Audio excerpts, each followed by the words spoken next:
Hello guys, pangalawang beses na po itong ginawa kong pickles na pipino. So bali, panoorin niyo po itong dati kong ginawa na pickles. Okay, hagitong pipino.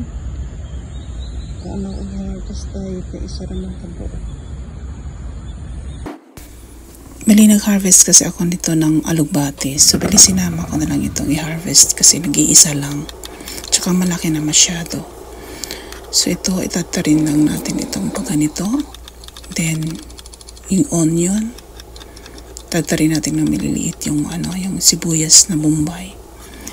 And then, yung bawang, tatarin po natin ng maliliit.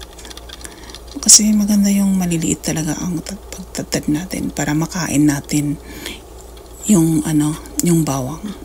Kasi yung iba hindi kumakain ng bawang talaga, ang pagpo. Tapos ito namang pwede ring kalamansi. Dahil matigas kasi itong lemon, bali dinidiin ko siya para lumambot, para madali ko lang ma-squeeze.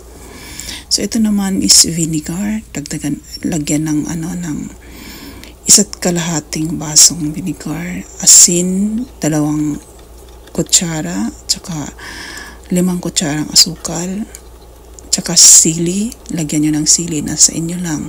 And then, black pepper. So, ayan, imekos-mekos na lang. Tapos, ilalagay nyo lang. Ganun lang kasimple. Ilalagay nyo agad sa jar. Bali, 2 jar ang, kasya itong isang pipino lang na malaking pipino. So, ayan po, ilagay ka agad sa, sa ref. Palamigin ng mas masarap kasi kapag matagal siyang lumamig. So, ayan lang po.